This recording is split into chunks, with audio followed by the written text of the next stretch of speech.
Assalamualaikum warahmatullahi wabarakatuh. Waalaikumsalam warahmatullahi wabarakatuh. Selamat pagi Bapak Ibu Guru SMK Negeri 2 Banjar yang berbahagia. Izinkan saya berdiri di sini. Saya Dini Juniafi, saya CGP Angkatan 11 Kota Banjar. Pada kesempatan ini saya melaksanakan tugas diseminasi, yaitu pemaparan materi yang telah saya dapat selama pendidikan guru penggerak. Yang pada kesempatan ini pemaparan materi yang akan saya paparkan adalah diseminasi budaya positif.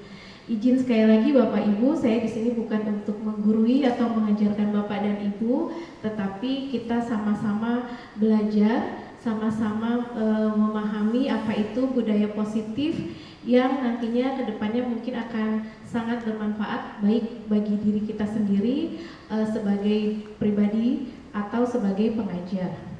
Bapak Ibu yang berbahagia,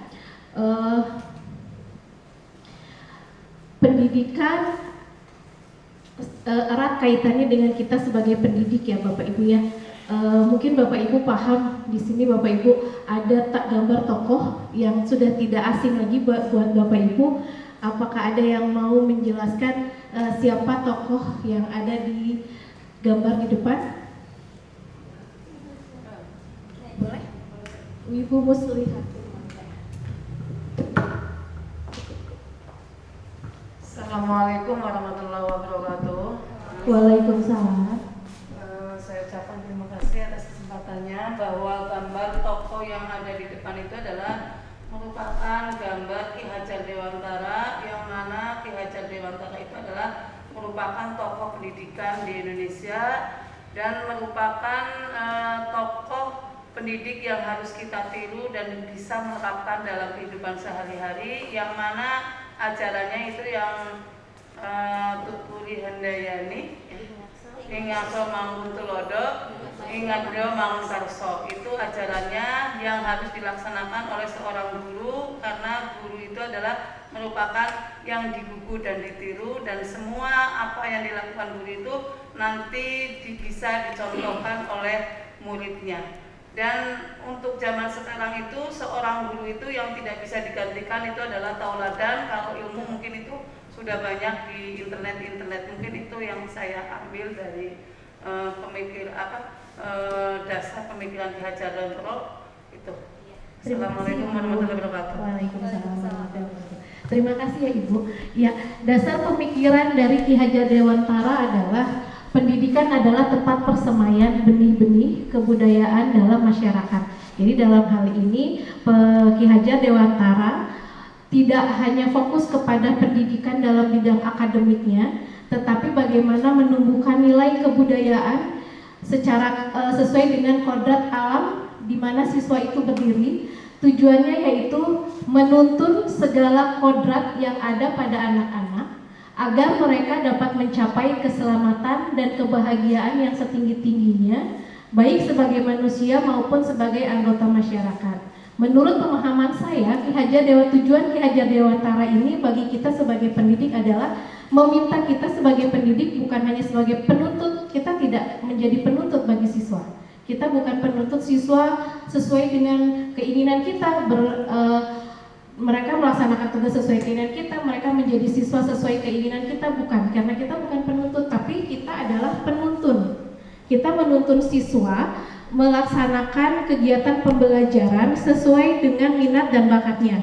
Jadi kita tidak lagi sekarang tidak lagi boleh memaksakan siswa melaksanakan hal yang dia tidak sukai, tetapi kita bisa menuntun mereka, mengarahkan mereka untuk melaksanakan hal yang tidak dia sukai itu menjadi sesuatu hal yang dia sukai sesuai dengan materi yang kita sampaikan. Contohnya misalnya ketika kita memberikan tugas kepada siswa dalam bentuk catatan, misalnya dirangkum saja dicatat, ada beberapa siswa yang tidak mau mengerjakannya, lalu biasanya kita langsung memberikan sanksi ya, punishment kepada siswa. Kamu tidak mengerjakan tugas ibu, kamu tidak mengerjakan tugas bapak, maka kamu tidak mendapatkan nilai. Nah, mungkin paradigma itu yang harus kita rubah, bahwa saat ini tidak lagi seperti itu.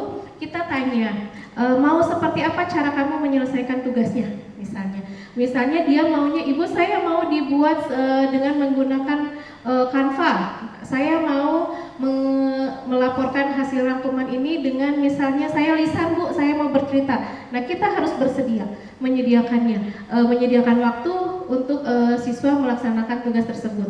Maka disitulah kita menuntun kodrat yang ada pada anak-anak, karena pada dasarnya sama seperti kita, setiap manusia memiliki kodrat alamnya, agar mereka dapat mencapai keselamatan dan kebahagiaan yang setinggi-tingginya. Dalam artian ketika belajar mereka nyaman, ketika belajar mereka merasakan rileks, mereka tidak tertekan. Nah itu yang diinginkan oleh Ki Hajar Dewantara. Kita sebagai pendidik bisa menciptakan kegiatan belajar mengajar yang tidak membebani, tapi mengarahkan siswa sesuai dengan yang diinginkan oleh kita semua sebagai pendidik.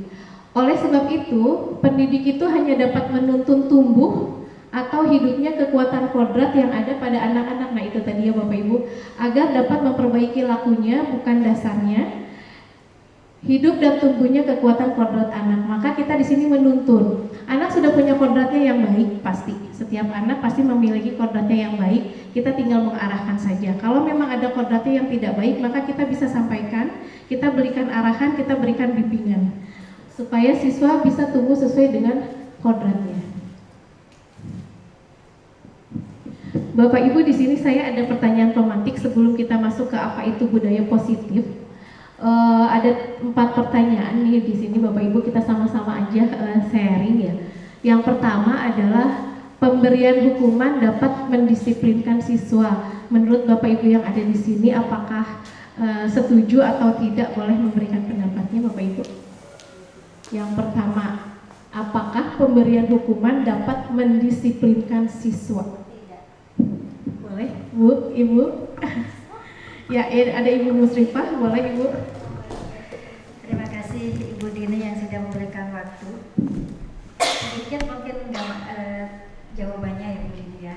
Pemberian hukuman dapat mendisiplinkan siswa, tidak menurut saya. Karena dengan pemberian hukuman nanti ini mempunyai efek jangka pendek, jangka panjang. Kalau efek jangka panjang mungkin bisa saja siswa ada balas dendam, itu yang sangat bahaya. Karena setidaknya anak itu ada unek-unek gitu yang akan disampaikan, tapi saat itu karena dihukum dia manut aja gitu. Tapi ketika jangka panjangnya bisa jadi balas dendam. Kalau jangka pendeknya mungkin dia terima, tapi dia akan melakukan kesalahan yang sama terus dan terus, itu saja. Ya. Ada lagi yang mau menambahkan? Mungkin, ya. Boleh? Iya, assalamualaikum warahmatullahi wabarakatuh. Waalaikumsalam. Ada pertanyaan pemberian hukuman dapat mendisiplinkan siswa. Jawabannya kalau saya ini relatif ya, artinya bahwa anak lebih baik ya mungkin diberi pengarahan atau pengertian yang mendalam kenapa dia, jadi jelas di awal tujuannya sudah harus jelas dulu apa yang harus dan dia lakukan seperti itu. Jadi jelas dulu tujuannya kemana. Jadi saat dia melakukan kesalahan, kita balik lagi ke komitmen awal antara kita dengan siswa tersebut. Jadi hukuman tersebut pada prinsipnya adalah cara itu merupakan sebuah, bukan hukuman misalnya guru yang enggak, tapi sebuah kondisi yang media harus terima bahwa dia sudah melanggar dari kesepakatan. Itu sebenarnya kalau nanti siswanya sudah mengalami atau mendalami kondisi yang diharapkan oleh guru, dia tidak akan merasa bahwa iya saya salah. Jadi tidak harus dengan misalnya hukuman dalam bentuk apapun itu, rasanya juga enggak juga gitu. Dan di sini pentingnya bahwa kita mendidik anak itu tidak hanya dari sisi ranahnya sebagai sebuah bentuk kekerasan atau bentuk penekanan, tapi lebih ke ayo kita gimana caranya supaya itu lebih mengerti, lebih paham, itu jauh lebih enak untuk siswa juga seperti itu. Iya, mungkin cukup ya untuk pertanyaan nomor 1 sudah dijawab oleh Ibu Musrifah dan Pak ya. Pemberian hukuman dapat mendisiplinkan siswa atau tidak? Ya, sepakat saya tidak ya, karena sepertinya siswa juga manusia, mereka juga sepertinya paham dengan yang namanya komitmen gitu, seperti itu. Nomor 2, pemberian hadiah akan memberikan dampak meningkatkan prestasi siswa.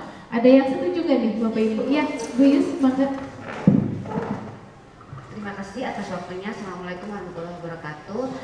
Saya setuju dengan pemberian hadiah meningkatkan prestasi siswa. Di sini kita sebagai guru bukan bentuk hadiah dalam bentuk barang seperti itu, tapi adalah bentuk reward, bentuk kita memberikan penghargaan kepada murid-murid gitu. Karena di saat mereka mendapatkan reward atau mendapatkan pujian, itu adalah bentuk daripada pengakuan terhadap guru dari kepada siswa, atau misalkan pengakuan dari teman-teman sebayanya dengan kamu pinter ya, terima kasih ya kamu udah bisa. Terus anak tersebut yang punya prestasi bagus misalkan bisa memberikan hal positif kepada temannya dengan membantu gitu. Nah itu tuh juga pengakuan dari teman sebayanya. Nah itu yang akan menumbuhkan mentalitas yang baik terhadap anak tersebut gitu.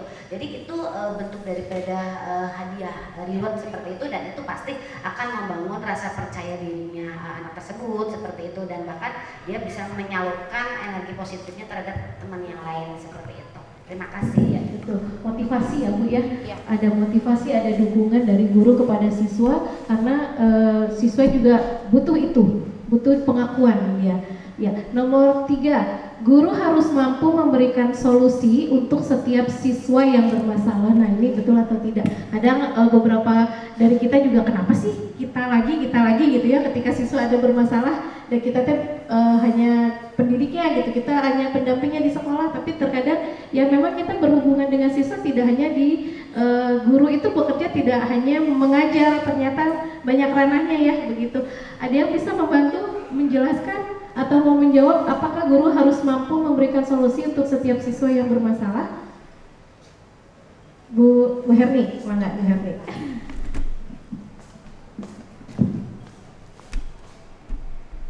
Assalamualaikum.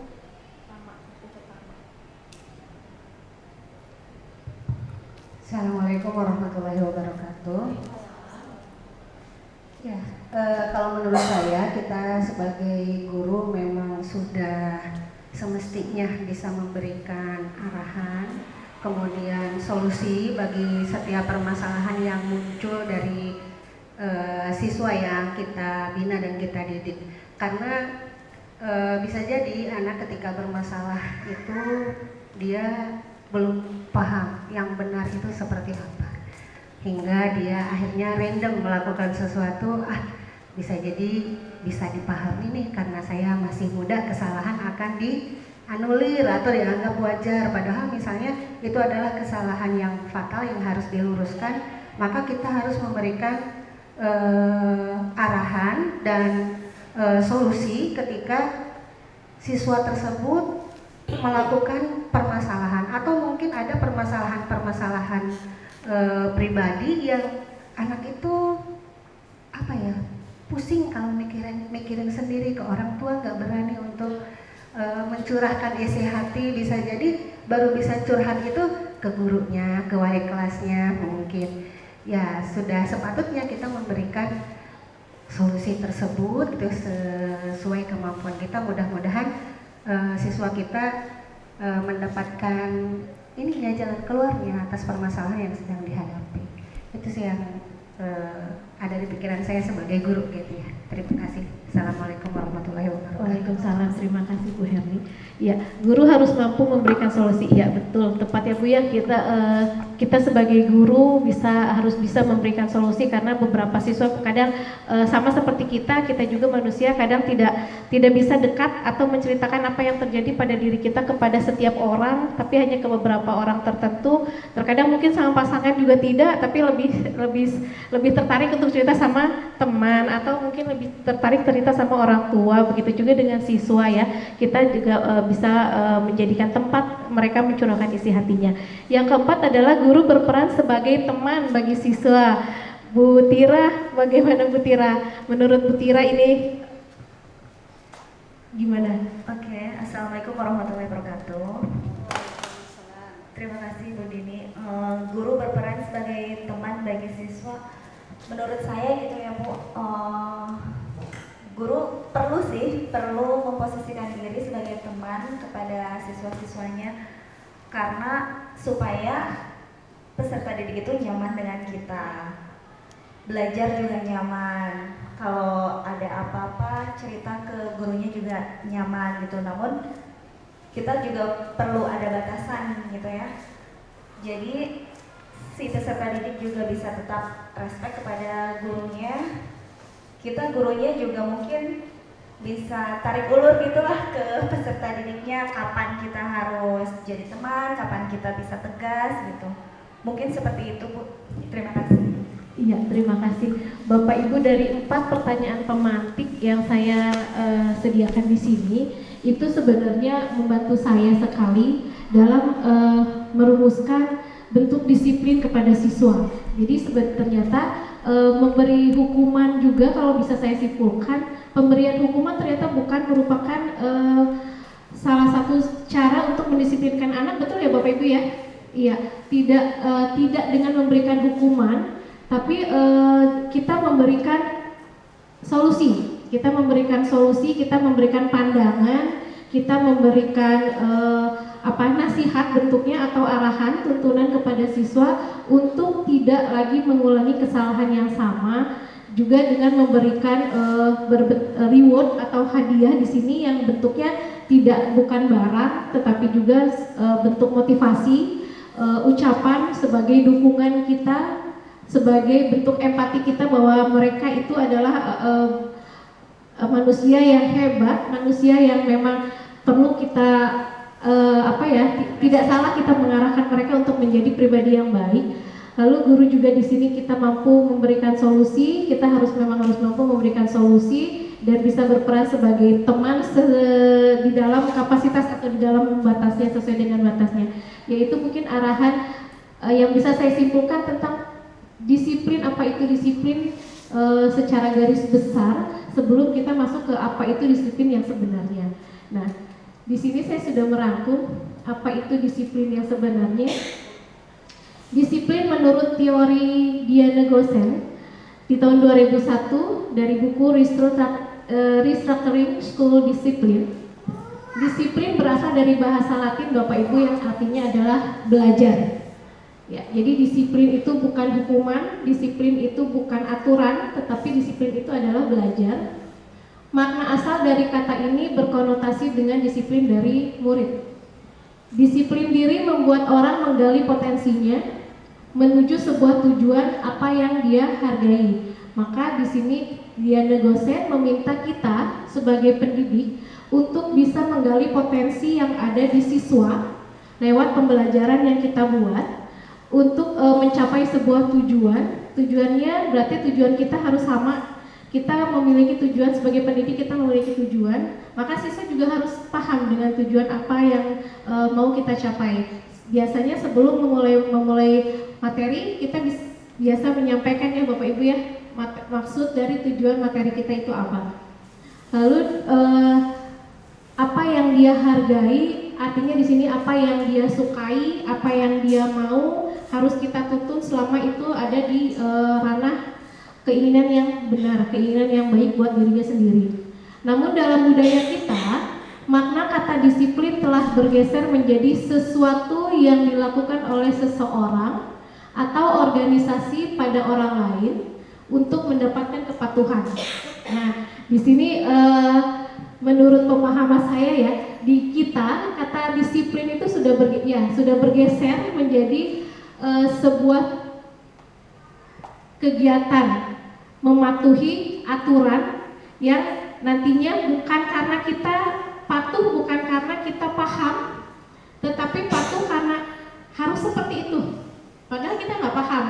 Siswa juga mungkin seperti itu.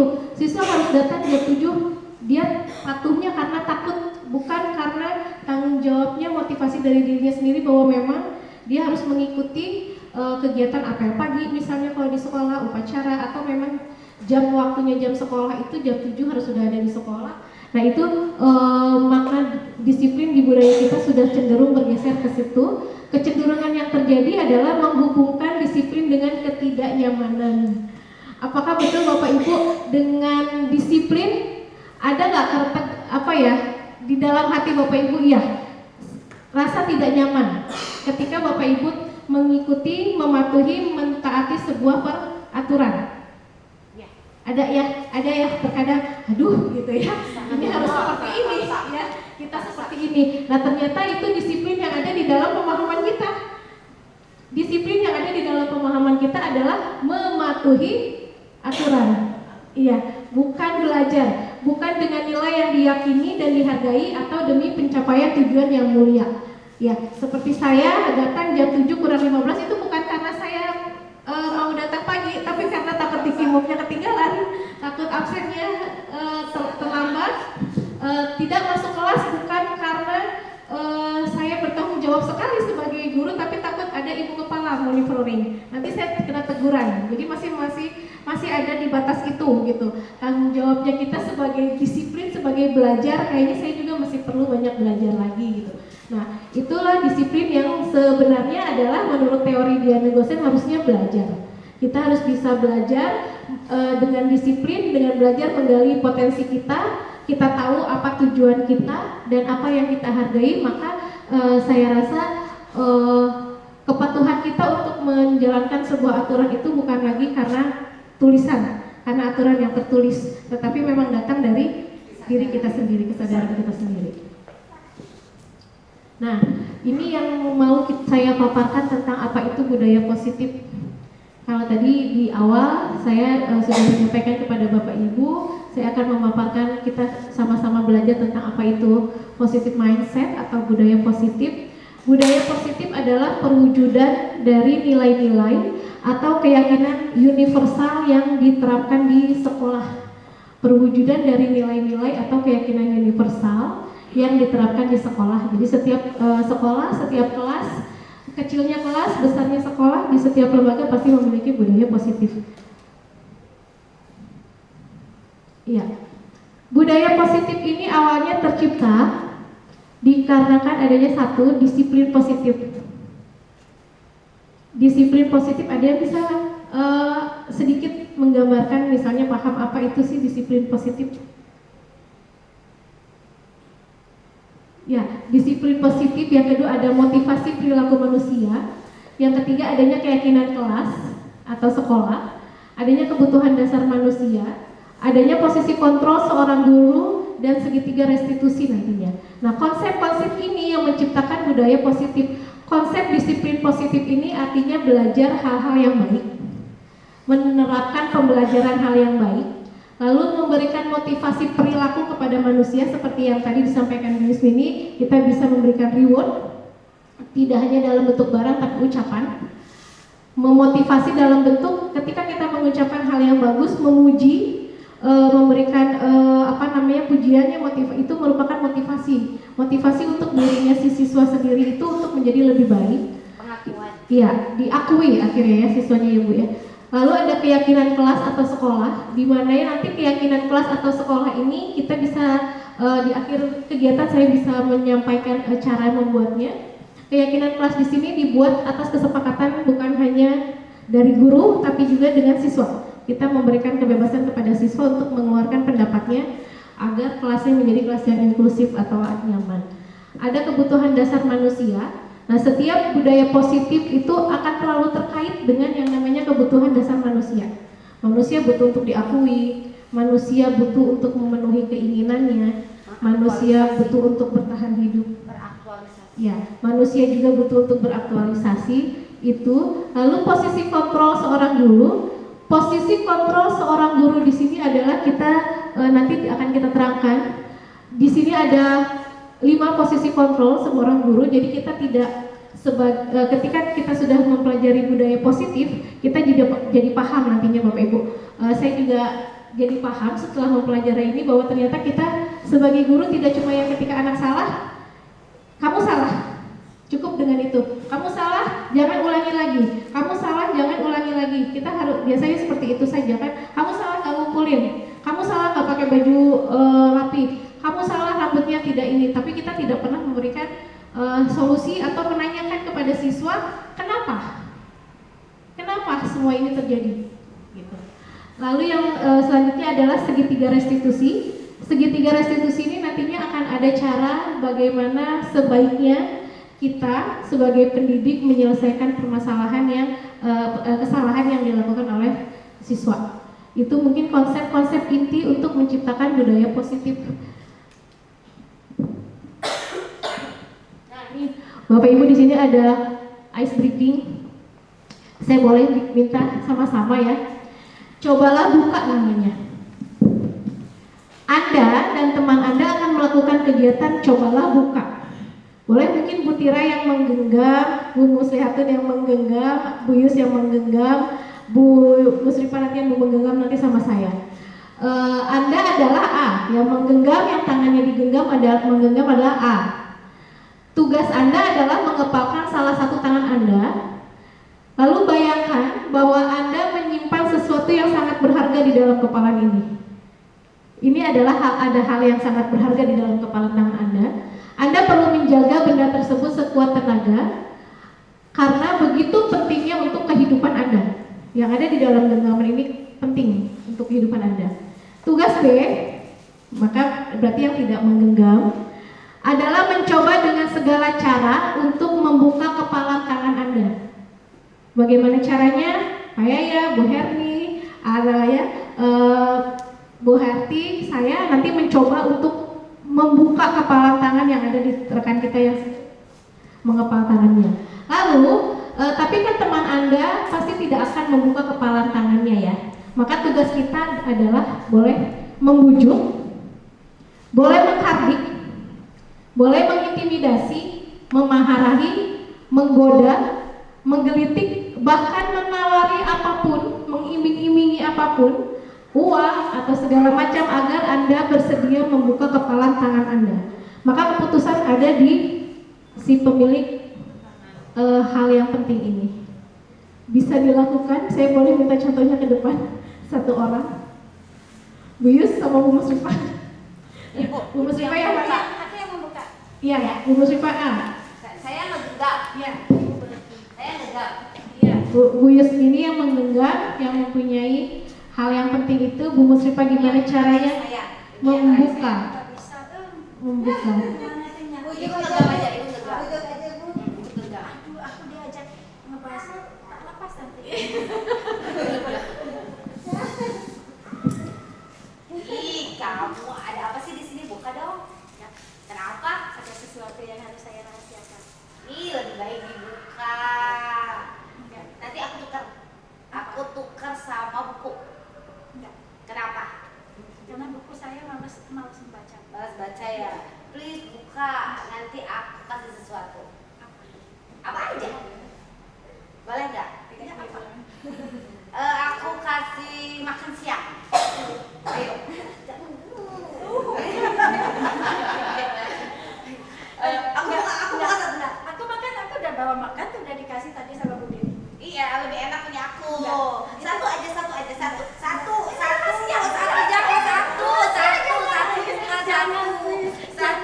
Jangan. Satu. Enggak, kan ini masih ada satu. Aku buka satu. Satu aja.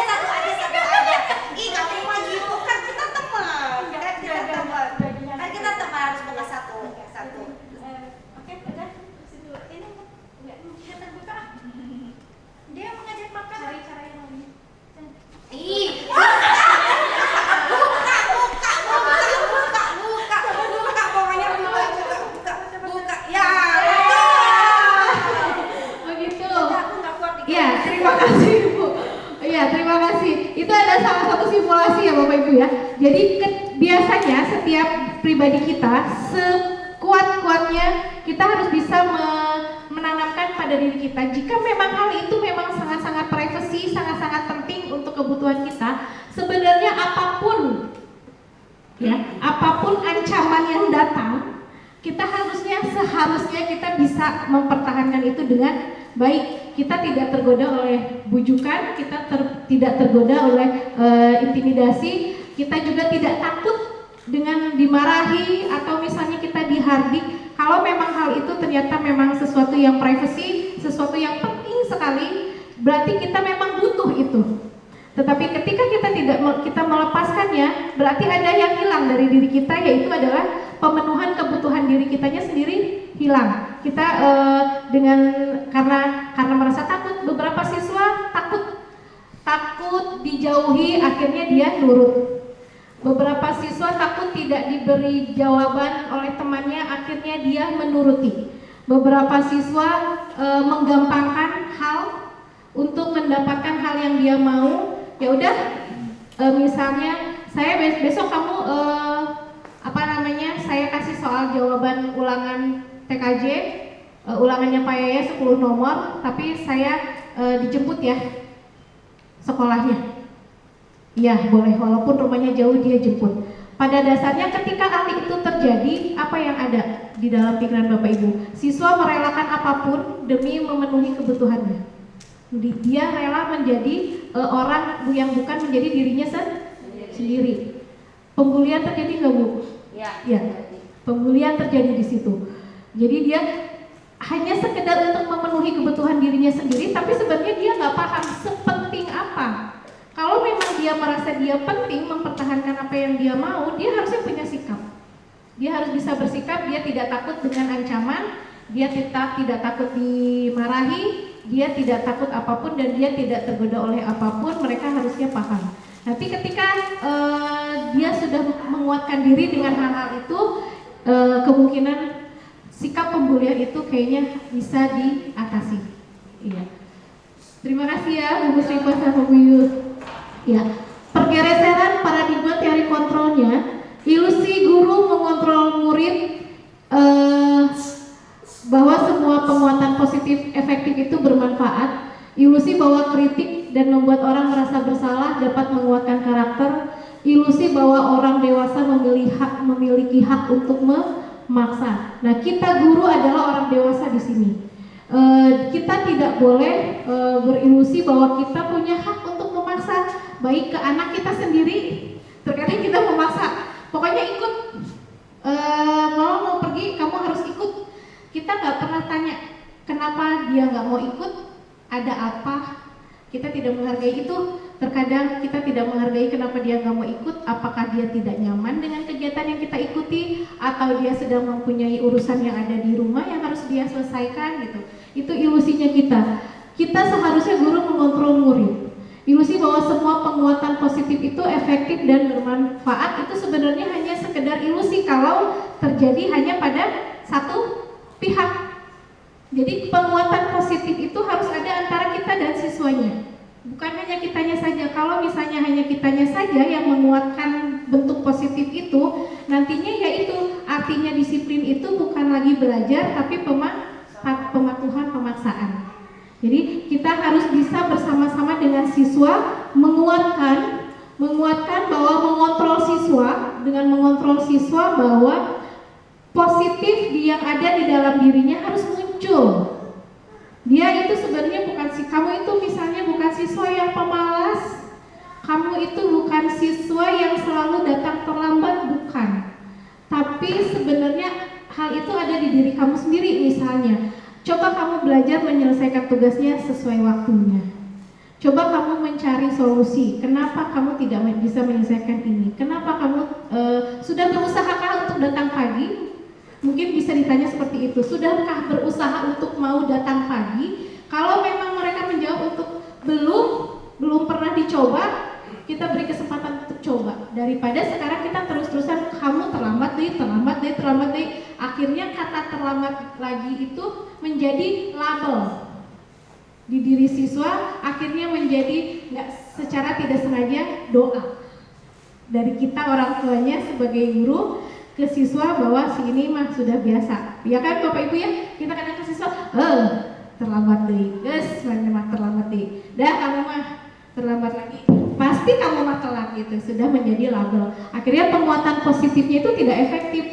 Tapi jika kita mau belajar bersama dengan siswa untuk memahami karakternya dia dan juga menuntunnya, maka bisa menimbulkan penguatan positif yang sangat efektif dan bermanfaat. Menjadi sebuah ilusi juga bahwa kritik membuat orang merasa bersalah dan dapat menguatkan karakter. Ya, siswa beberapa kali dikritik tanpa ada solusi, siswa beberapa kali dikritik tanpa ada reward ketika dia melakukan kebaikan. Bentuknya di sini mungkin seperti ini Bapak Ibu menurut pemahaman saya. Misalnya siswa datang terlambat, sudah seminggu 5 hari efektif itu dia selalu datang terlambat. Di satu waktu dia datang tepat waktu. Bagus ya Bapak Ibu ya. Tapi apa yang kita ucapkan? Tumben. Tumben. Nah itu sebenarnya mematahkan dia. Ya, mematahkan dia kritiknya itu, mematahkan dia dan bikin dia merasa sangat bersalah. Saya datang pagi itu salah. Saya kemarin terlambat terus, jelas saya disalahkan. Nah, maka ketika mereka melakukan hal yang baik di tengah-tengah si kesalahannya itu, sudah sepantasnya ternyata sekarang kita itu yang harus bisa merubah diri ya. Alhamdulillah. Akhirnya kamu bisa ya berusaha dan datang pagi. Besok ketemu ibu datang pagi lagi ya. Meskipun besok ibunya yang kesiangan ternyata ya. Nah itu membuat orang merasa jadi ternyata kritik kecil itu hanya satu kata tumben, tapi bisa menyebabkan sebuah pribadi menjadi ya sudahlah gitu. Saya mau jadi seperti ini aja. Toh ketika saya melakukan sebuah kebaikan aja saya sudah tidak dilihat merasa seperti itu. Nah itu mungkin pergeseran paradigma teori kontrolnya di situ untuk disiplin. Nah di sini bagaimana seseorang bisa berubah dari paradigma stimulus respon kepada pendekatan teori kontrol. Nah di sini adalah tugas kita Bapak Ibu untuk merubah mindset yang ada di diri kita, juga kepada siswa dan rekan-rekan mungkin ya. Beberapa rekan kadang atau diri kita sendiri stimulusnya, rangsangan responnya itu kadang kita menganggap bahwa kebutuhan kita itu sama. Kebutuhan siswa semuanya sama. Datang ke sekolah mendapatkan ilmu, datang ke sekolah mendapatkan materi IPA, materi bahasa Inggris, PAI, segala macam semuanya dengan cara yang sama. Tapi bisakah kita merubah itu bahwa kebutuhan kita berbeda? Begitupun kebutuhan siswa. Mungkin bisa ya kita menanyakan kepada siswa, Bu, saya sebenarnya tidak terlalu butuh. Saya pernah setelah mengikuti JPK kemarin saya tanya, kenapa ya kamu kalau di bahasa Inggris itu terkurang antusias? Jawabannya, Bu sebenarnya saya tuh nggak butuh katanya bahasa Inggris. Bu saya tuh sebenarnya nggak butuh bahasa Inggris Bu gitu. Saya itu lebih suka pembelajaran itu kulinernya, produktifnya. Kenapa? Saya bilang itu. Kenapa? Sedangkan karena itu yang saya mau Bu. Nanti saya ke depan-depannya passion saya itu menjadi saya membuka usaha. Saya nggak mau jadi karyawan karena saya nggak suka aturan. Jadi saya maunya saya menjadi wira swasta, saya jadi sekecil apapun saya tetap bosnya katanya gitu. Lalu saya sampaikan. Tetapi di kuliner itu kan dekat sekali dengan yang namanya bahasa Inggris. Semua menu rata-rata sekarang bahasa Inggris. Kamu lihat di jalan-jalan, apakah ada tukang ayam tepung yang masih menuliskan di kacanya bahwa dia adalah jualan ayam goreng tepung? Ada nggak? Saya bilang kayak gitu. Nggak ada Bu. Apa bahasanya? Fried chicken. Iya. Sampai sekarang bahasa chicken itu adalah untuk orang kita Indonesia itu adalah ayam goreng tepung. Padahal chicken artinya apa? Ayam. Chicken itu ayam yang hidup. Chicken. Tapi semua orang ibu-ibu masak chicken wehnya emangnya. Sekarang emangnya pakai chicken aja ya nak ya. Dengan apa namanya, karena banyaknya kata itu disimpan di tukang dagang, maka menganggap bahwa chicken itu adalah fried chicken. Kasih tahu sama adik kamu bahwa chicken itu bukan fried chicken makanan yang olahan yang sudah jadi, tapi chicken itu ayamnya. Tapi kalau untuk ayam yang digoreng dengan dibalut dengan tepung itu namanya fried chicken. Oh iya Bu gitu. Jadi dia merasa tidak butuh. Ternyata saya pikir karena saya merasa bahwa kuliner bahasa Inggris itu tepat, saya rasa semua orang sama butuh. Tapi ternyata ada siswa yang tidak butuh itu. Karena kata dia katanya saya bukan mau jadi chef internasional. Saya mau nasional, nanti makanan yang saya jual juga makanan asli Indonesia. Karena katanya sekarang itu semua orang itu udah FOMO-nya itu ke masyarakat makanan Korea, makanan Barat, lupa dengan makanan Indonesia. Saya apresiasi sekali, sangat saya apresiasi sekali apa yang dia mau ya cita-citanya. Tapi tetap diberikan arahan bahwa bahasa Inggris tidak luput dari dunia kamu saat ini. Meskipun kamu belajar di dunia yang kuliner yang lokal, tapi tetap pembelajaran bahasa Inggris setidaknya kamu paham. Karena kamu sekarang udah ada di tahun 2025, udah gadget gitu, udah milenial ya, udah milenium gitu, udah harus tahu seperti itu. Lalu stimulus yang kedua adalah semua orang melihat hal yang sama. Semua orang melihat hal yang sama. Beberapa orang menganggap bahwa SMK Negeri 2 Banjar sekolah yang baik. Itu ada di kita ya Bapak Ibu. Ada di kita sivitasnya. SMK Negeri 2 Banjar ada hal yang baik. Contohnya, setiap orang memiliki gambaran berbeda, tetapi tidak di orang yang lain. Begitu ya? Tidak di orang yang lain. Bisa saja SMK Negeri 2 Banjar di mata siswa sekolah yang menakutkan karena harus datang pagi, sekolah yang bikin capek.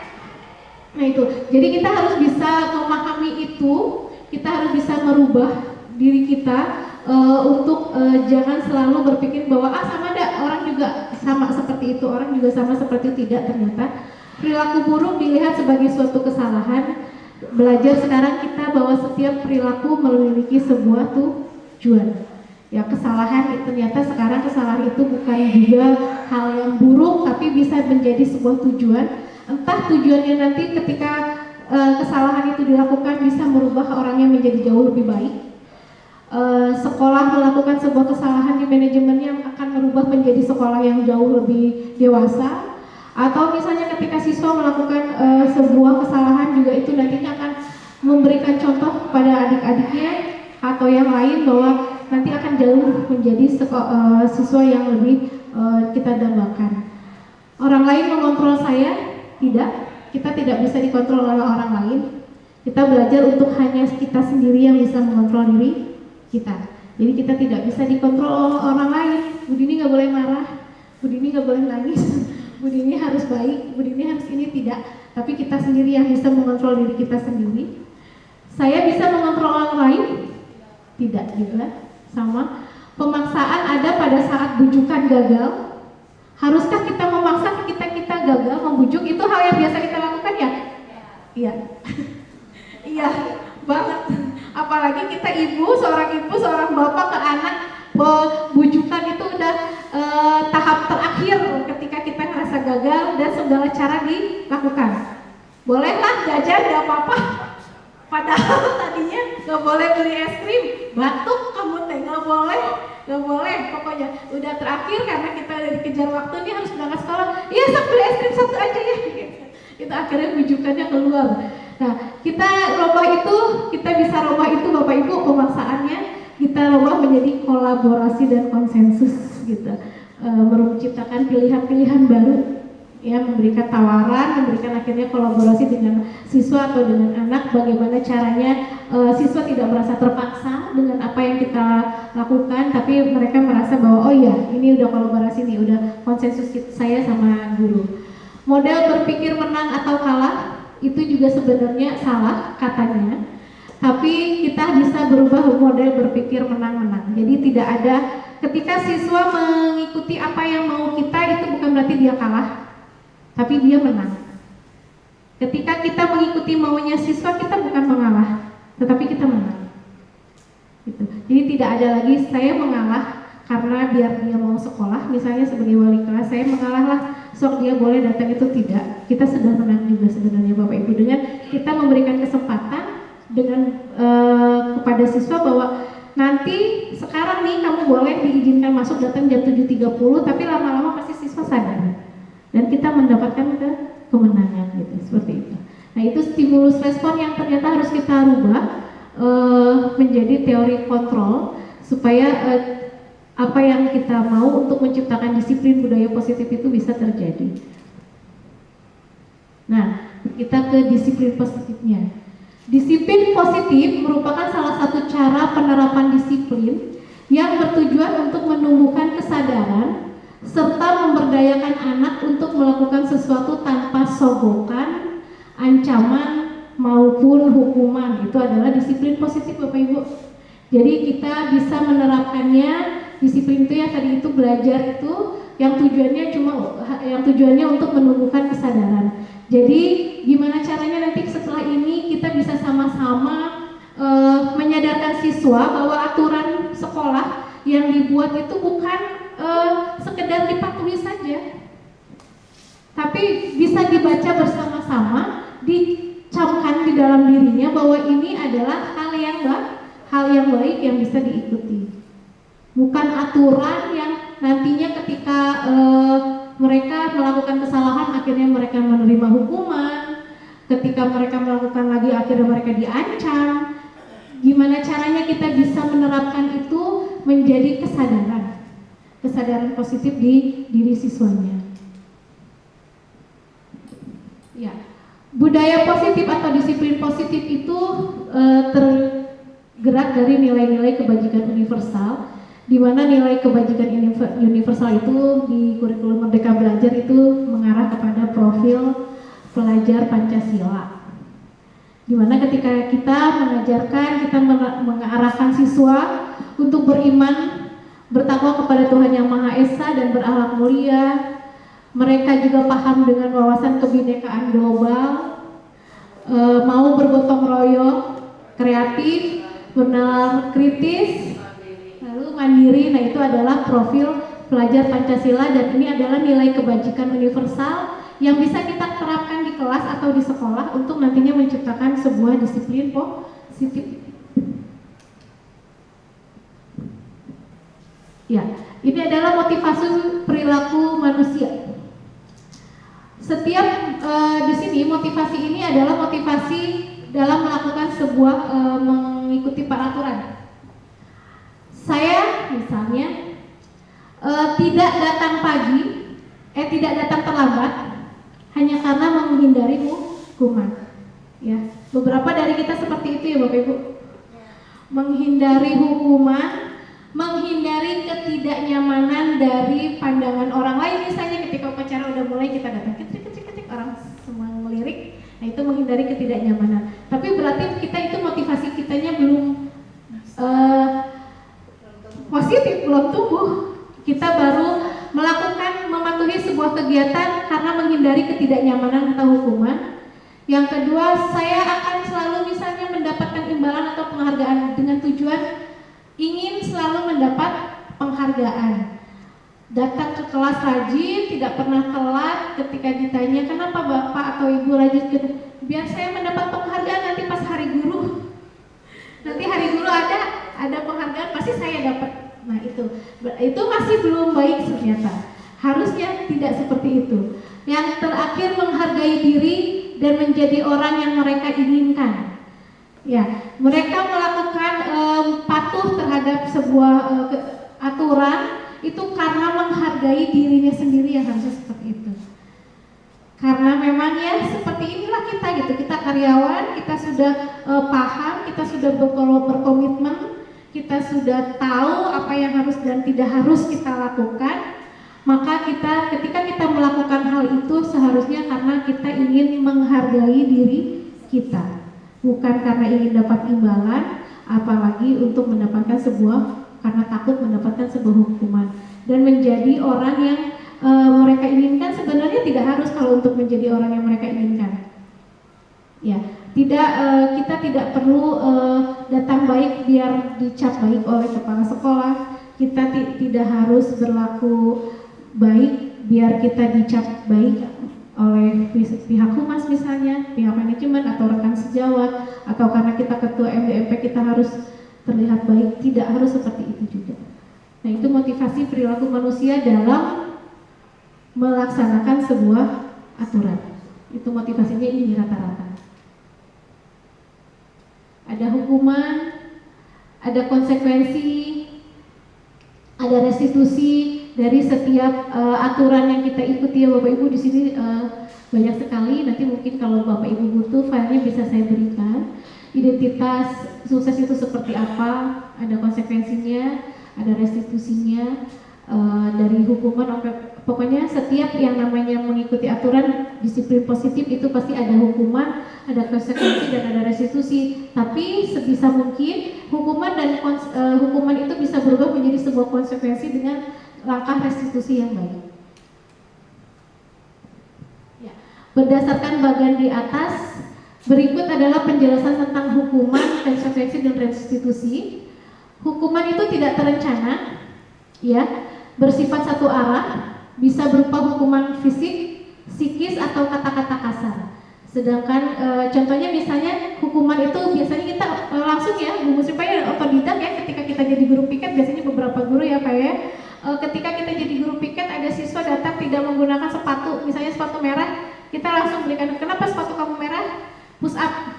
Atau misalnya buka sepatunya nanti diambil, kita langsung memberikan hukuman di situ tanpa direncah. Nah karena kita nggak pernah tahu siswa mana saja yang akan melakukan. Bersifat satu arah, biasanya hukuman tanpa ada disetujui oleh pelaku ya, nggak disetujui oleh pelaku, tahu-tahu iya aja, anak langsung iya aja, Bu paling nggak hanya kecewa gitu doang, Bu gitu Pak gitu, tapi lakukan gitu kita. Hukumannya bisa fisik tadi, ada psikis atau kata-kata kasar, ya itu hukuman. Konsekuensi, nah sedangkan konsekuensi bersifat terencana dan sudah disepakati. Bentuk-bentuk konsekuensi dibuat oleh pihak guru atau pihak sekolah. Ada bentuk konsekuensi, Bu Musrifah boleh bisa menjelaskan contoh bentuk konsekuensi?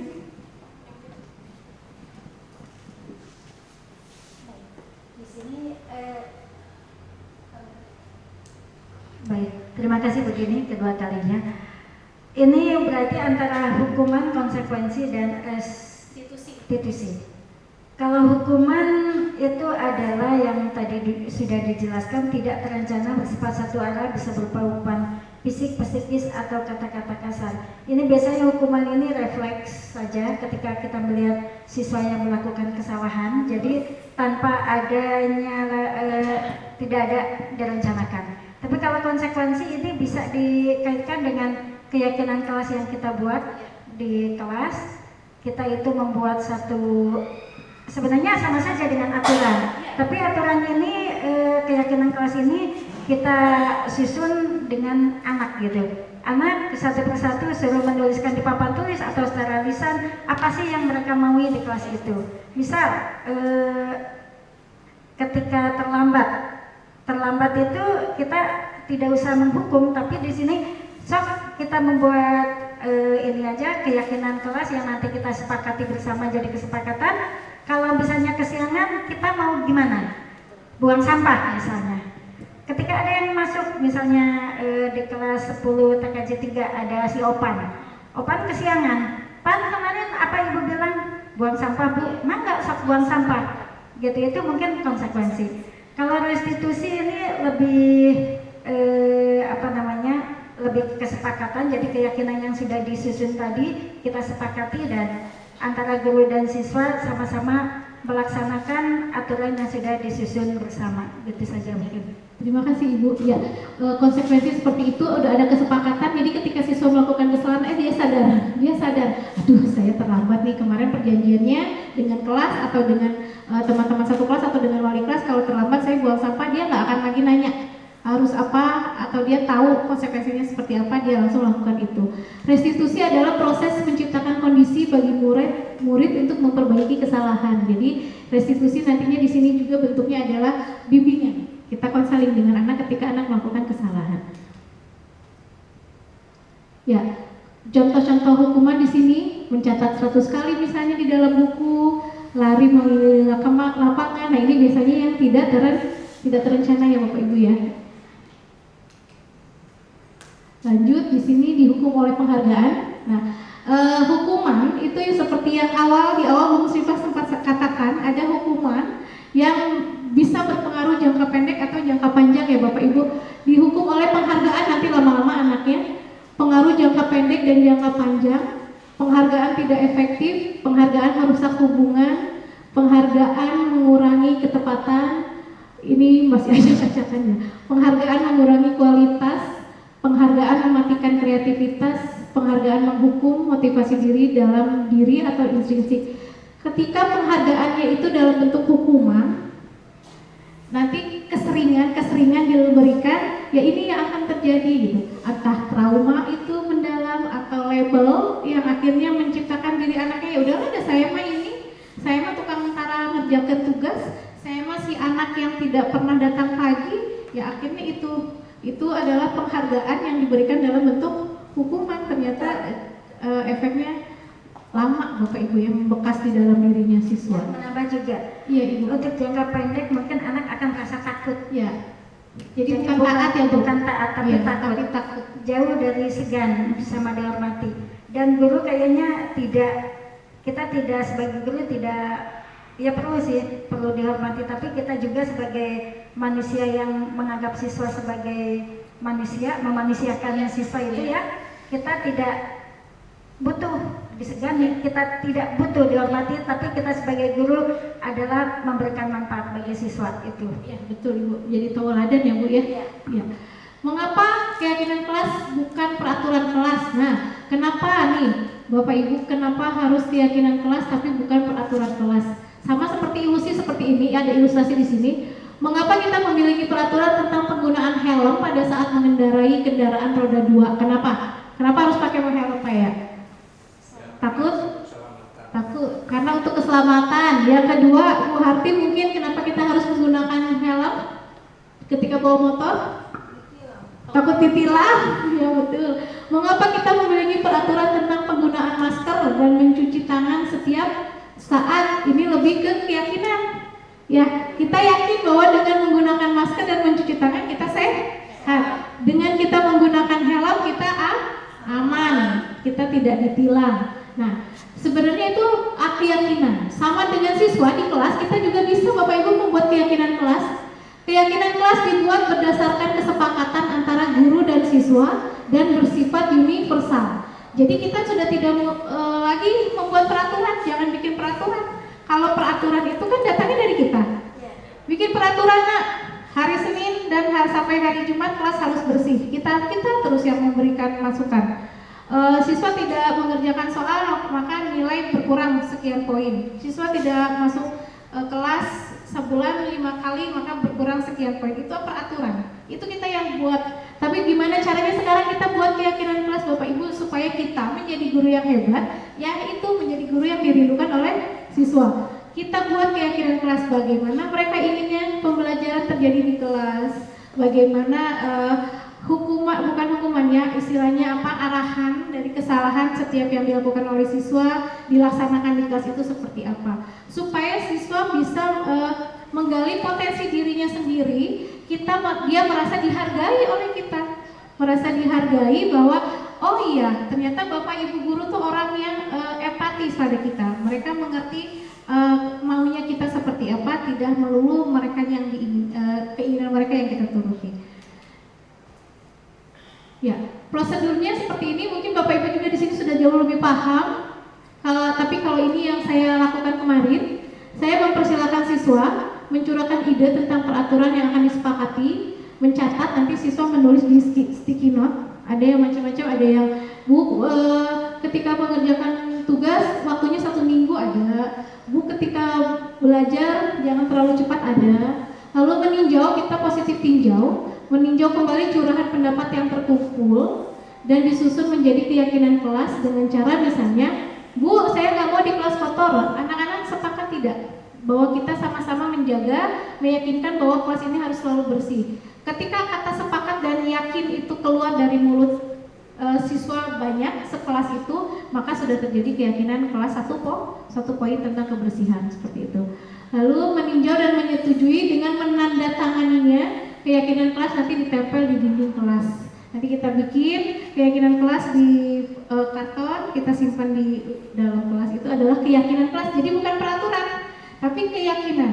Ketika mereka yakin bahwa itu adalah benar, mereka pasti mengikutinya. Iya.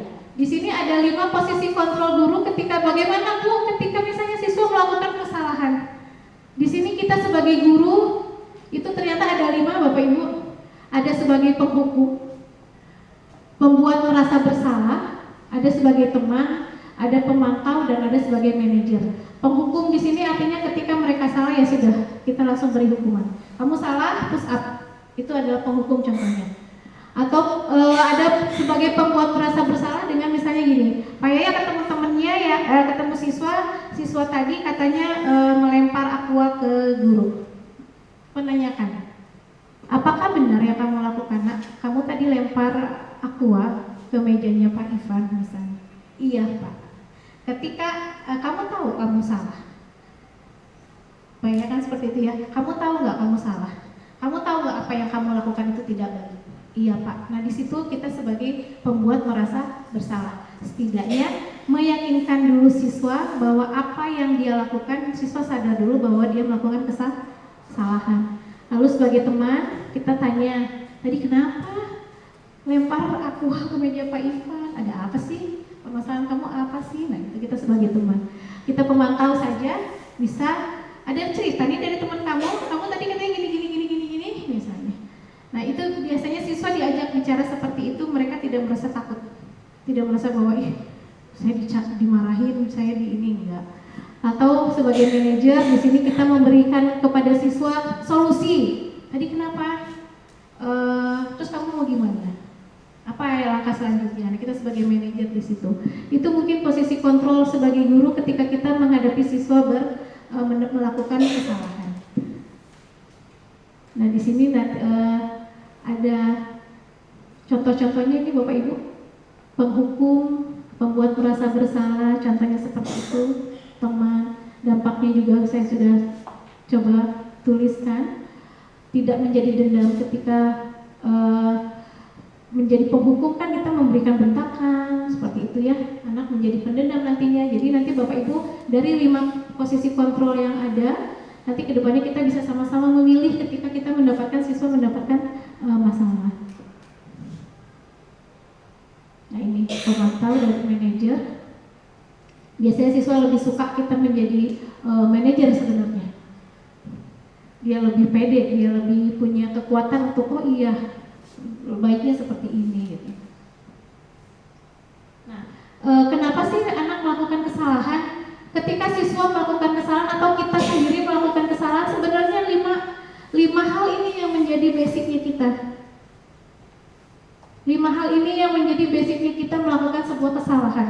Saya datang terlambat ke sekolah karena saya harus bertahan hidup. Saya lapar kalau pagi-pagi.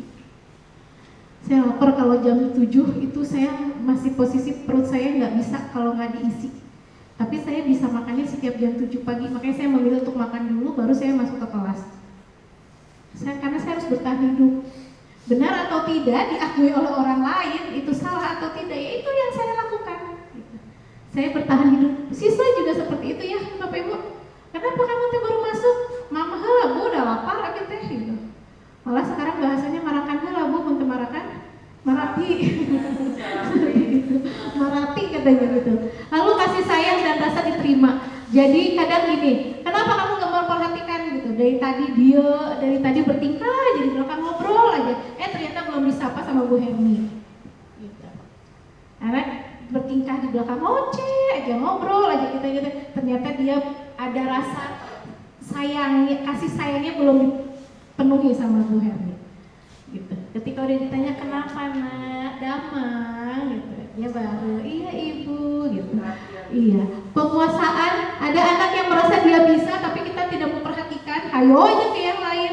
Akhirnya dia cari perhatian dengan menunjukkan papa saya bisa dak, payah saya bisa dak, ayo payahnya ke yang lain gitu. Saya bisa, akhirnya dia bertingkah gitu. Melakukan kesalahan itu. Atau kebebasan dan kesenangan. Jadi ini sebenarnya faktor kebutuhan dasar manusia yang membuat kita terkadang cenderung untuk melanggar sebuah kedisiplinan. Nah, di sini ini kalau untuk di TK gitu ya, tapi di SD atau ya nggak mungkin kan kita tapi mempelajari ini gitu. Main kejar-kejaran, aduh ibu nanya cangkeng gitu ya. Ya ini sebenarnya bentuk kayak aku senang main kejar-kejaran dengan ibu guru seru. Nah di sini dia sebenarnya kesenangannya dia kita akui, jadi dia baik deh.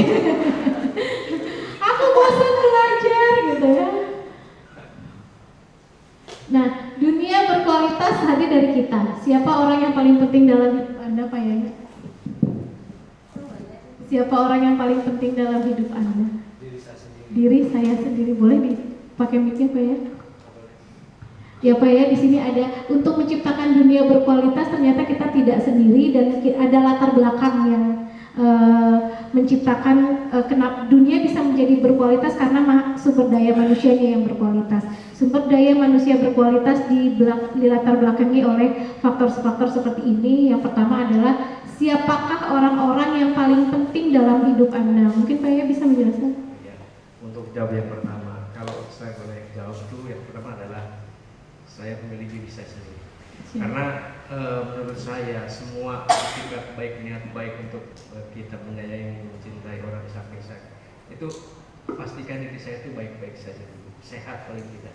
Apalah artinya saya mencintai anak saya, mencintai orang atau istri saya, atau mungkin mencintai orang tua kita saat kita tidak bisa berbuat apa-apa. Demikian. Siap, betul Pak ya. Semuanya kembali ke diri kita. Kita bahagia karena kita ya Pak ya. Ya, nilai kebajikan apa yang terpenting dalam hidup Anda? Bu Heni, nilai kebajikan. Tadi itu ada nilai kebajikan, ada apa aja ya Bu Heni? Inovatif, bergotong royong, kreatif, mandiri. Yang penting dalam hidup dalam diri Bu Heni apa? Beriman. Ya, itu pasti nomor Nomor satunya satu. ya. Yang lain ngikut deh. Yang lainnya mengikuti. Yang lain mengikuti karena kalau nomor satu sudah ada di diri kita, insya Allah sifat-sifat baik yang lain itu akan ikut Nempel. tumbuh. Oke, siap. Nah, Bu Tira, kalau Anda menjadi orang yang ideal, sekarang belum ideal, Bu Tira, baru proporsional. Karakter atau sifat apa yang Anda paling inginkan ada pada diri Anda? Sifat dan karakter yang saya inginkan di dalam diri saya, berani bilang tidak kali ya. Berani bilang Untuk tidak ya. menjadi orang yang gak enakan. Jadi orang yang gak enakan, betul ya, Bu Tira ya, susah banget ya. Iya, begitu.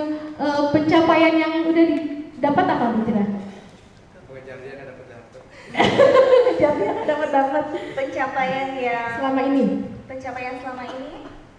Yang bisa yang terpenting bikin itu bangga. tidak menjadi beban orang lain seperti itu. Sip, keren ini ya. berkata tidak ya. Tidak membebani orang lain, tapi makanya nggak berani berkata tidak, Bu.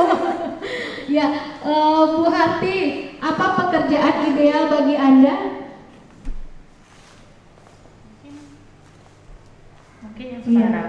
Ya sekarang. Oh, Iya. mungkin.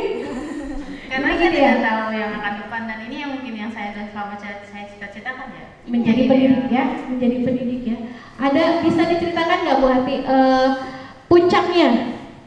Di mana Anda merasa itulah puncak hidup Anda? Apakah ketika mendapatkan PSK atau misalnya ketika saya dipindahkan nih ke negeri, itu pencapaian? Ada kan beberapa orang ya seperti itu gitu.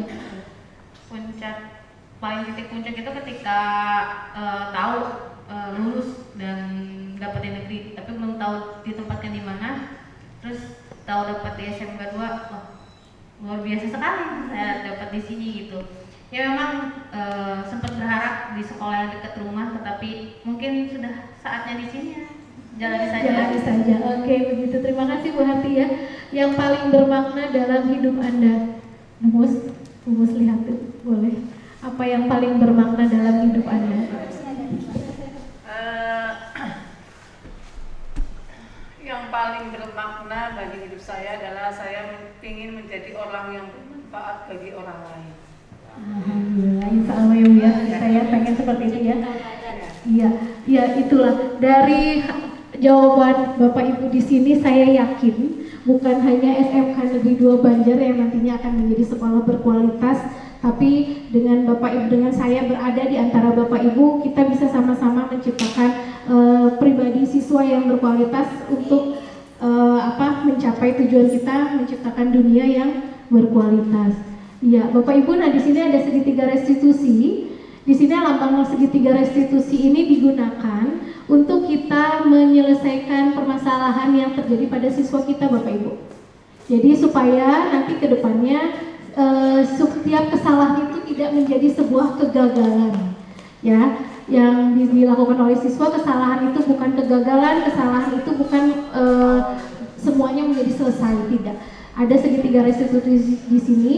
Ada validasi kebutuhan yang pertama, yang kedua ada menanyakan keyakinan, lalu menstabilkan identitasnya. Nah, nanti di sini saya akan menjelaskan lewat video.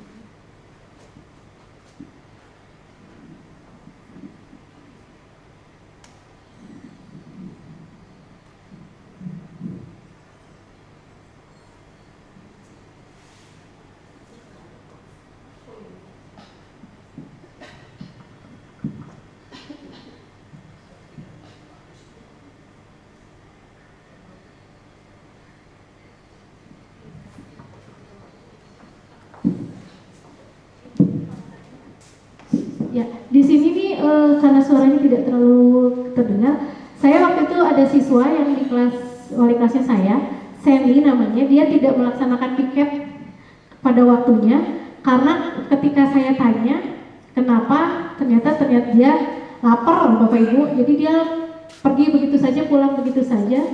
Langkah yang saya lakukan adalah saya menanyakan keyakinannya, menanyakan ke dia, memvalidasi ke dia segitiga resursi. Yang pertama yang saya lakukan memvalidasi kesalahannya benar tidak, dia mengakui iya. Lalu saya menanyakan keyakinannya, apakah yang dilakukan salah, benar atau tidak, dia akui iya. Lalu ketika saya tanyakan apakah melanggar keyakinan kelas, iya.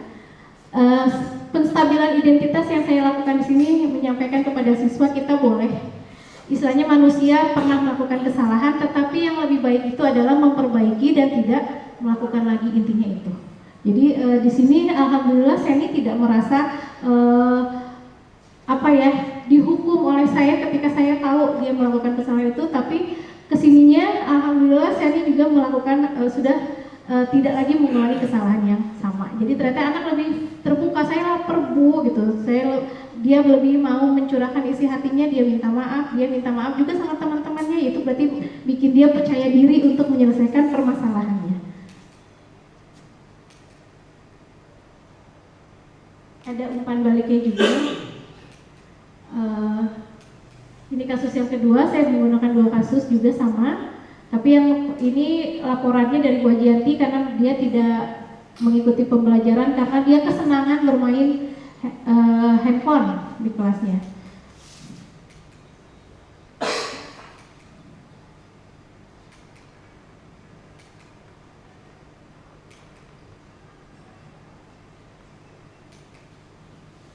Nah, ini keyakinan kelas yang saya buat Bapak Ibu. Contohnya dengan menggunakan sticky note. Ini siswa-siswa di belakang menulis, lalu menuliskan di papan tulis, lalu dirangkumlah oleh 2 orang. Yang satu menyebutkan, yang satu menuliskan. Akhirnya ini keyakinan kelas yang dibuat oleh kelas 12 kuliner 3 kemarin gitu.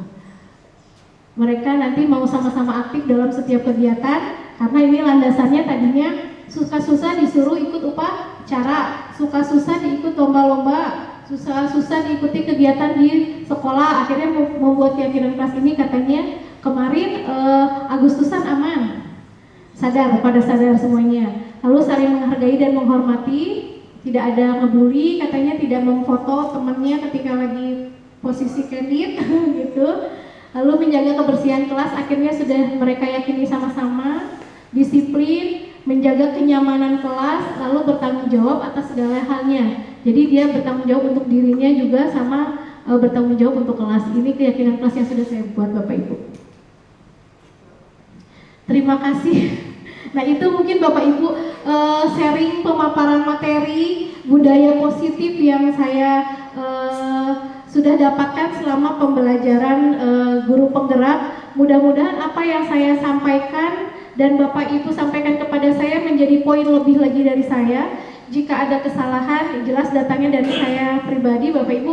Jika ada hal yang bermanfaat, itu datangnya dari Allah Subhanahu wa Ta'ala. Bapak Ibu, terima kasih sekali lagi atas waktunya. Maaf jika ada kesalahan. Wabillahi taufiq wal hidayah. Wassalamualaikum warahmatullahi wabarakatuh.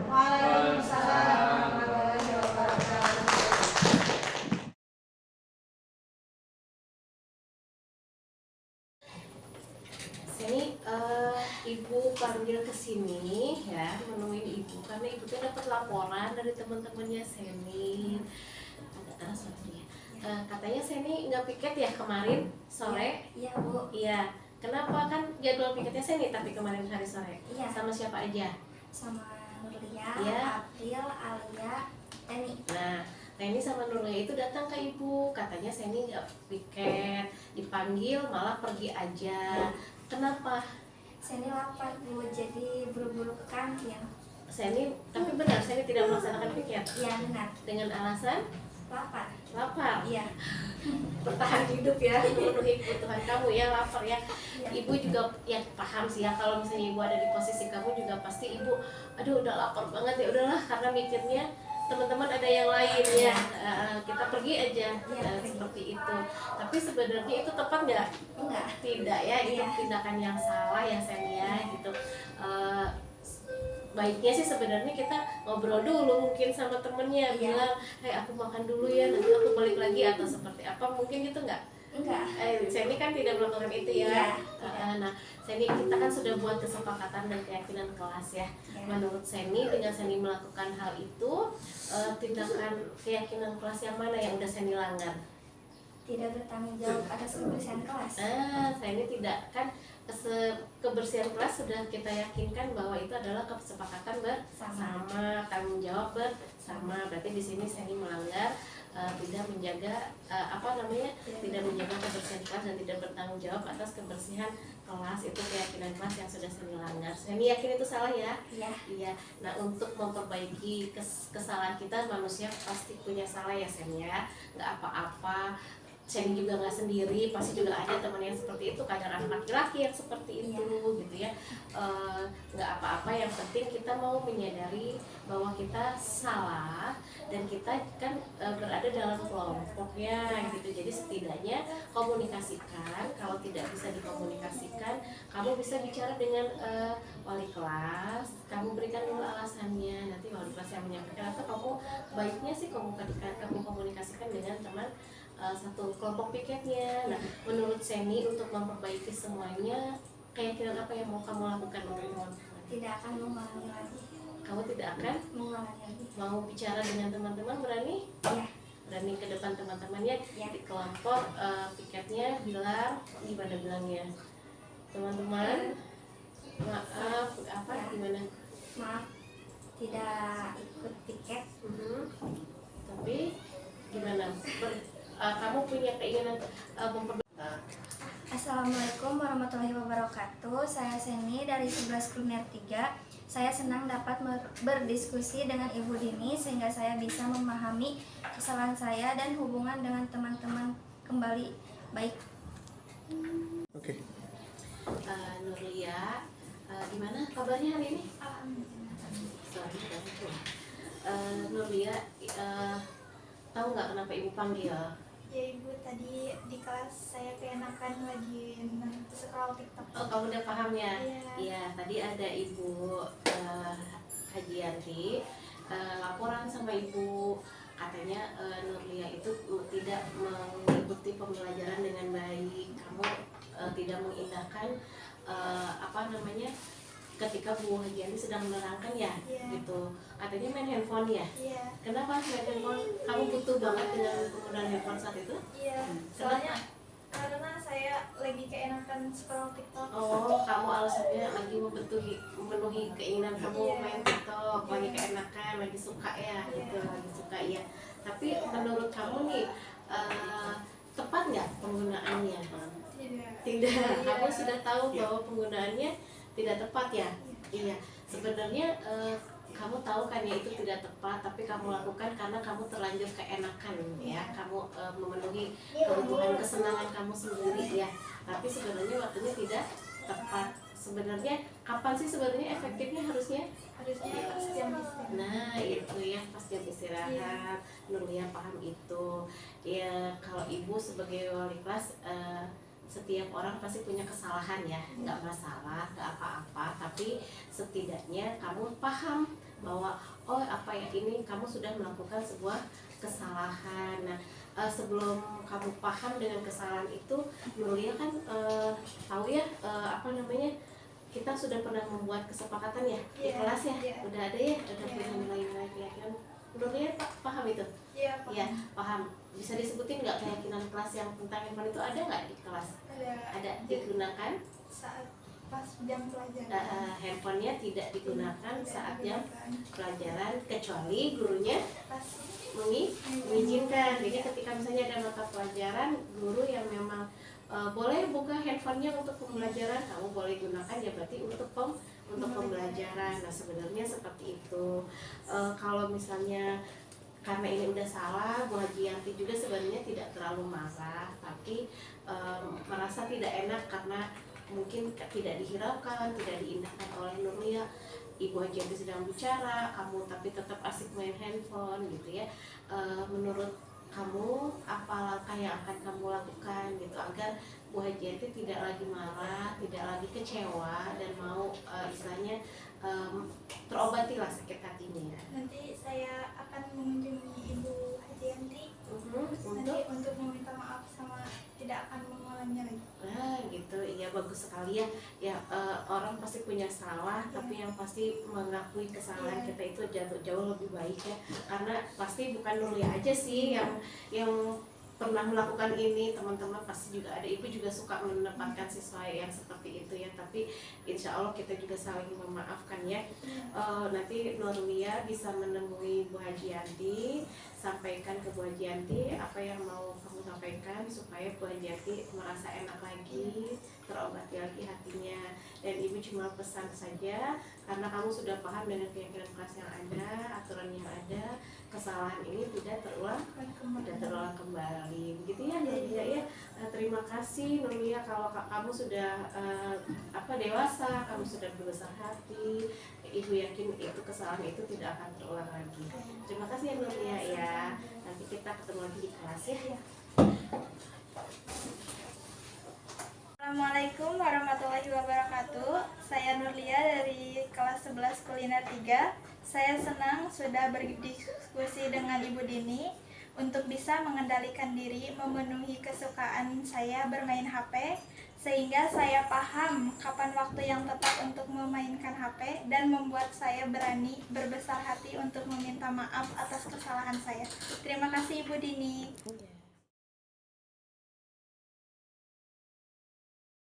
Assalamualaikum warahmatullahi wabarakatuh. Waalaikumsalam warahmatullahi wabarakatuh. Good morning. How are you today? Okay. Kita ketemu lagi di pembelajaran bahasa Inggris. Tapi sebelum karena ini awal ya, sebelum mulai pembelajaran ada hal yang Ibu mau sampaikan. Kalau sebelumnya kita belum pernah membuat kesepakatan kelas, nah kali ini di tahun pembelajaran sekarang Ibu mau meyakinkan kalian bahwa setiap manusia itu ingin ada keinginan masing-masing. Ada keinginan saling dihargai, ada keinginan saling menghormati, ada keinginan merasa ingin diperlakukan sama seperti mereka memperlakukan orang lain, gitu ya. Ingin merasa bahwa pasti kalian punya nggak perasaan pengen, Bu, saya tuh pengen kelas itu bersih, mau? Ibu, saya mau itu Bapak Ibu guru itu jangan banyak kasih tugas, mau? Itu semua sebenarnya bisa dikomunikasikan. Kita sekarang akan lebih baik lagi pembelajaran itu kalau misalnya dari siswa dan guru kita sama-sama punya komitmen nih. Jadi nanti ibu tuh nggak akan misalnya gini, kenapa kamu tidak mengerjakan tugas, tidak perlu ada pertanyaan itu karena kamu sudah punya komitmen. Misalnya, Bu, saya mau mengerjakan tugas Ibu, PR-nya dikasih waktu 1 minggu dari batas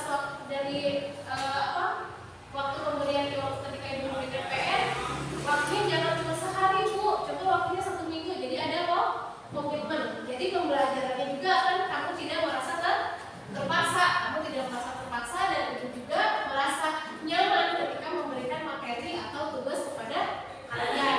Atau ketika misalnya guru dan kalian berada di kelas juga kalian merasanya nyaman karena misalnya kelasnya bersih, kelasnya rapi, sesama teman saling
Boleh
Terus corona anu kampung ke Nana Hotel itu.